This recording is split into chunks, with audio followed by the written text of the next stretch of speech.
नमस्कार, मैं हूं दिव्यांजलि मोइत्रा। उत्तर प्रदेश में सियासी पारा अपने चरम पर है। सभी पार्टी अपने अपने उम्मीदवारों के नाम की घोषणा भी करने लगी। कई नए चेहरों को भी मौका दिया जा रहा है। ऐसे में ओवैसी भी उत्तर प्रदेश की राजनीति में हम किसी से कम नहीं वाले मूड में नजर आ रहे हैं। अब बात असदुद्दीन ओवैसी की हो रही है तो आपको बता दें कि इस समय ओवैसी की एक महिला प्रत्याशी काफी चर्चाओं में बनी हुई।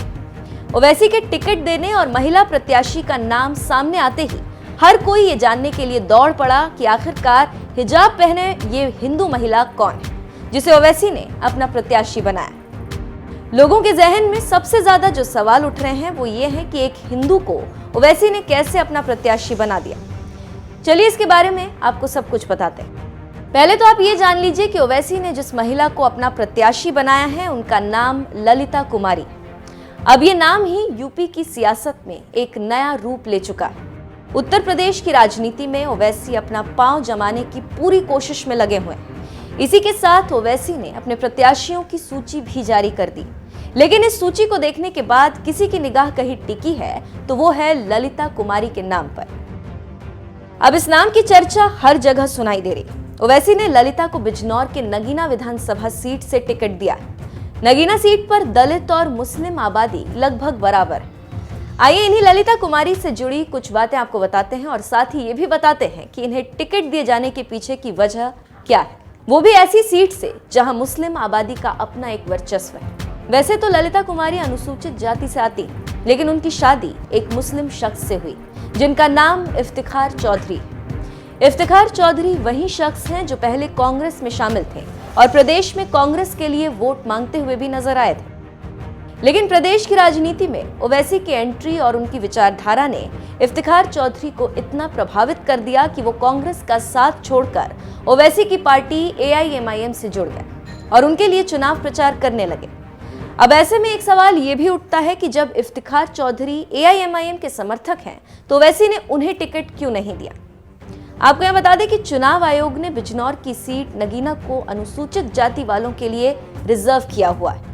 यही वजह है कि ओवैसी ने अपने पार्टी कार्यकर्ता को टिकट नहीं देकर उनकी हिंदू नाम वाली पत्नी को टिकट दे दिया। ऐसा सिर्फ इसलिए हुआ क्योंकि ललिता शादी से पहले अनुसूचित जाति की थी और अब शादी के बाद से हिजाब पहनती हैं, इस्लाम को भी फॉलो करती। अगर यहाँ राजनीतिक पंडितों की माने तो ओवैसी ने सीट पर ललिता को टिकट देकर एक तीर से दो निशाना साधने की कोशिश की। उन्होंने एक मुस्लिम की पत्नी को टिकट देकर मुस्लिमों को तो अपने पक्ष में कर ही लिया, साथ ही साथ चुनाव आयोग को भी ये दिखा दिया कि उन्होंने अनुसूचित जाति वाली महिला को टिकट दिया। इस तरह से ललिता कुमारी को अनुसूचित जाति वालों की भी वोट मिलने की पूरी उम्मीद है। वहीं जब ललिता कुमारी को AIMIM से टिकट नहीं मिला था तब उन्होंने एक न्यूज चैनल को इंटरव्यू दिया था। इंटरव्यू के दौरान ललिता कुमारी से कई सवाल पूछे गए थे। अपने इंटरव्यू में ललिता को कहते हुए सुना गया, इंशाअल्लाह टिकट मिला तो मैं सभी वर्गों के विकास के लिए हमेशा आगे खड़ी रहूंगी।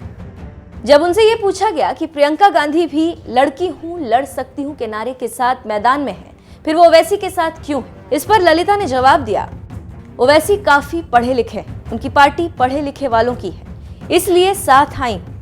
यही पार्टी है जो सबको साथ लेकर चल सकती है। इंशाअल्लाह ताला के करम से हमें हिंदू मुस्लिम सबका साथ मिल रहा है। चलते चलते आपको बता दें कि नगीना सीट पर मुसलमानों और दलितों की संख्या बराबर है। साल 2017 में यहां से समाजवादी पार्टी के मनोज कुमार पारस को जीत मिली थी। उन्हें 77,145 वोट मिले, जबकि दूसरे नंबर पर बीजेपी प्रत्याशी ओमवती देवी को 69,178 वोट मिले थे। बीएसपी के वीरेंद्र पाल तीसरे नंबर पर रहे और उन्हें 49,693 वोट मिले थे। बहरहाल अब देखने वाली बात यह होगी कि ललिता कुमारी ओवैसी के इस दांव पर कितना खरी उतरती। इस पर आपकी क्या राय है, कमेंट करके जरूर बताएं।